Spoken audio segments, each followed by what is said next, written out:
Cool. Okay, so I want to talk to Adam here in North Carolina. Hey, Adam, what's up? Hey, guys. Thanks for having me. Yeah, for sure. Whereabouts in North Carolina? Winston-Salem. Oh, okay. Cool. What'd you want to talk to us today, Adam? Why do you ask? One of my favorite places in the world is Asheville, and I just saw that my friend Sean Farquhar, who's the two-time world champion of Magic, is in Asheville or was in Asheville, North Carolina. Or maybe it was Michael Kent that was there. One of them. It just popped up on Instagram, and I was like, curious. Go ahead.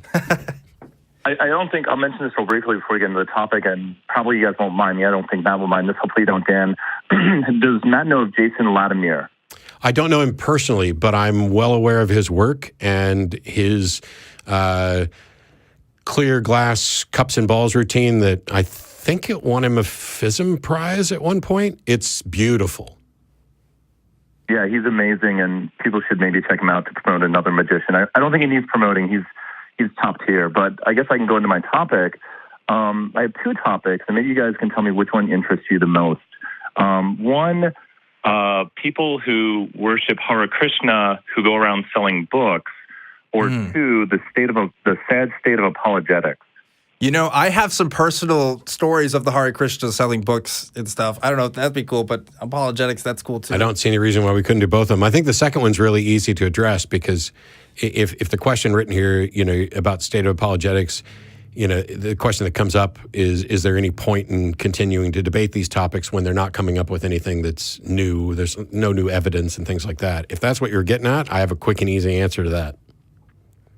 I'd love to hear it. Of course it's worth it because not everybody knows as much about this stuff as you or I or the apologist. And it's every time I do a show, whether it's the atheist experience or this or a debate or whatever, it's going to be somebody's first introduction to these things quite frequently. And so also what I mentioned earlier about the first time you hear something is weird, the second time it's not as weird, and the third time, okay, now we've got a pattern. That's what has to happen. Because it's the reason why I'm so encouraging of all these new shows and more people about speaking out is if you watch a debate between, let's say, me and Mike Winger. I did that debate last night on the resurrection. And a Christian watches that, and this is the first time they've seen it. Well, they may not like me. They may not like my personality. They may not like how I responded to things. Or they may have found Mike to be more convincing because they're already in that mindset. And then somebody else debates Mike or somebody else on the same subject. And now all of a sudden, you're in stage 2 of this kind of awakening in your brain. And you're like, oh, I've heard that before. Or this was said differently. We need as many different approaches as we can so that we can instill those feelings of not only atheist and secular normalcy, but to show that it's not just one angry lone nut who's raging against the apologists.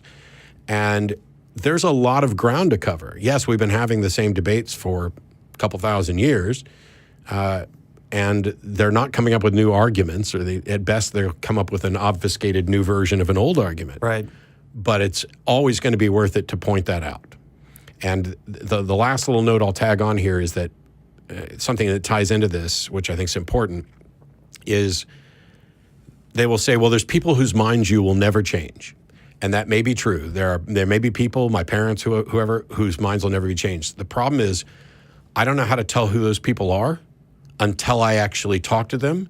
And maybe not even then, because I might fail, whereas Dan could talk to him an hour later, say almost the same thing, and because it's the second or third time they've heard it, and now they're hearing it from somebody else, and maybe there's a person, maybe they don't like bald people, whatever. There's an effect. So I think there's an amazing benefit to continuing to do the debates, and if I didn't, I would stop. Yeah. And I would say, that's one of the reasons why Truth Wanted is a show, and we have, several different call-in shows here at the ACA, is because we have several different approaches and different kinds of conversations come up with different kinds of people, and that's just kind of a wonderful thing. I think... Believe it or not, there are people who hate me.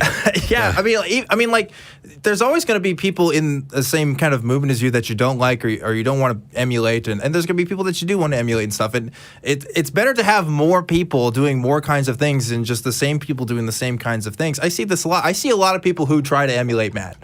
Like, I definitely know people who look up to Matt and they want to be just like him. And that's awesome. I think that's great. But it's cool when there's other people, kinds of people want to look up to too. And it's just fun talking to people in different ways too. And knowing that there's more than one approach to these kinds of conversations is awesome too. Let's talk about that hard. I think you guys really... Sure. Well, I just want to comment. Well, sorry. Yeah, go ahead. I think you guys really inspired me with that because I guess, I've talked to some of the really extreme apologists out there, and I've talked to local apologists. And I guess maybe they had hardened my heart. I had just kind of lost my spirit because it was actually a street preacher who changed my mind on religion by yelling at me, "Are you saved?" And I just kind of thought it over in my head, and I was like, it was like that moment. I know not everyone has that moment, but to me, it was when I started to reconsider it and be like, what does that even mean? And, I've gone through this journey over the last decade and a half, I'd say, where I've learned a lot more, and it's been engaging people and talking to people. And if I were to talk to 19-year-old me on a college campus, having just kind of contemplated what I really think about religion that I grew up in, I didn't know everything I knew. I didn't know the Kalam. I didn't know the theological, the ontological. I didn't know epistemology. I didn't know all of these things, and then I started to delve into it. And when I saw it's all smoke and mirrors, maybe that's what you saw, Dan. I know your story a little bit. I was literally a college kid on campus at 19 who talked to a guy.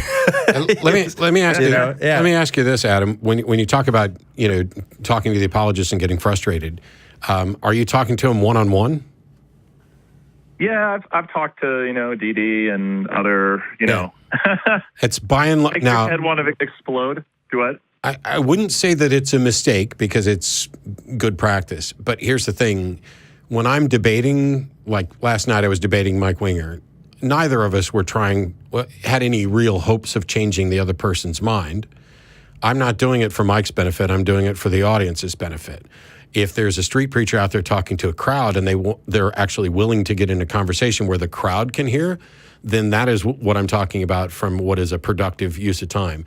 But I've had one-on-one conversations with Matt Slick and Ray Comfort and others in a limited sense. And I love those conversations, but they are about not necessarily trying to change that person's mind, but it's training. It is making sure you're actually learning to listen, to take better notes, to find the salient point that you want to really stick a pin in.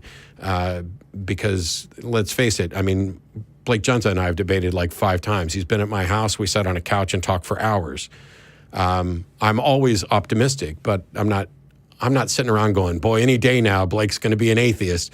That's just the wrong mindset for it. And that's where it can get frustrating. Yeah, some of my best conversations were when I was hanging out on the Baylor campus at the Baylor Apologetics Club at like 2 o'clock in the morning, just talking with those guys. Because, if I talk to atheists, I'm going to hear the same kinds of stuff over and over. But if you're talking to somebody who believes in the stuff that they're trying to argue, the conversations go way, way different. And you'd be surprised at, I don't want to say unprepared you might feel, but how different the conversations would go than you would expect. I think if you see a lot of people who debate online and stuff, and you study those arguments, like, okay, I'm ready, I'm going to go out and I'm going to go talk to people, and then you have a conversation with somebody like in real life, it may not go like as you expect. They may throw some things in there that you wouldn't expect that happens in a real life conversation. You might find yourself get off track. I mean, having a conversation and studying the arguments are like two different things almost. It's almost two different phenomena. My one-on-one conversations are about the fact that I love it, the fact that I don't mind practicing,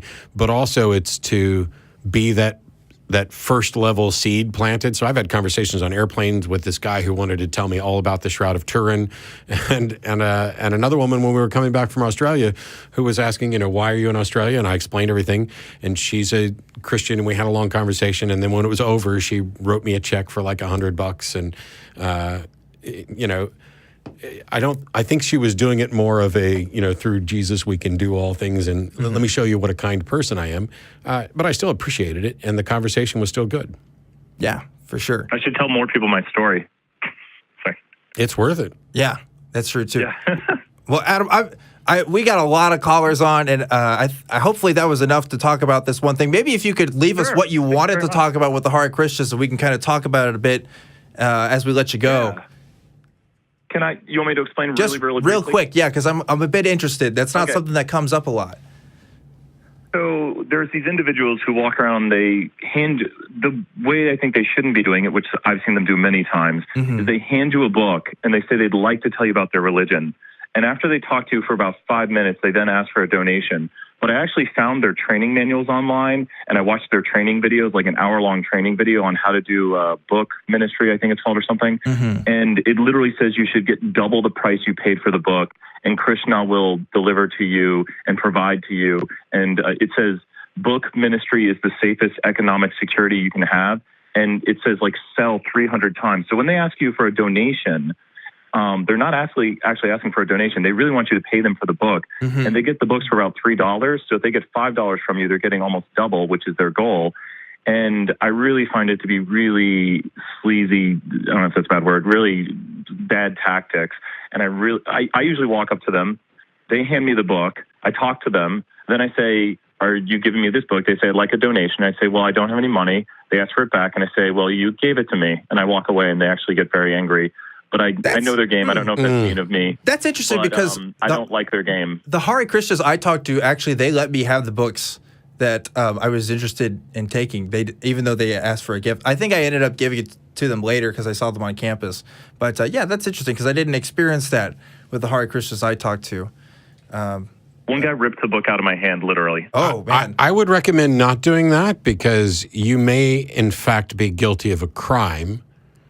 Because handing you a book is not the same as giving you a book. And if there's a clear thing there where he says he'd like a donation and you say you don't have one, just walking away with the book may in fact be theft. Plus, I don't think it's the right thing to do. Now, my objection... Can I ask real briefly, Matt, what would you do and what do you think is the right thing? And I'll let you guys go with that. I'd give them the book back. I'm more concerned about the fact that these people, based on the description from the website, are being sold something that's like a marketing scheme. Like, here's the best way for you to make income is to buy our books at $3 and then try to get $6 out of them. I don't know that they're being given good financial advice on how to best make a living. Right. And it seems to me that it's a racket for the people who are producing the books more than anything. Yep. And I would explain that. I'm like, I've seen your website where it says, hey, one of the best ways you can make a living is this book sales thing. And all you have to do is pay $3 for a book. And then if you get donations, blah, blah. If you explain to them that you've already seen this and you're familiar with it and how this is probably a racket and how it is not actually doing anything to promote the religion. If the religion's actually important to them, they're being counterproductive. And if the religion's not important to them, why the hell would you want their book? Good stuff. I appreciate the advice on this, Matt, and I take that to heart, and I think I'll be following that. And thank you guys for your time tonight. Absolutely, thanks, Adam. Thanks for calling in. Appreciate it.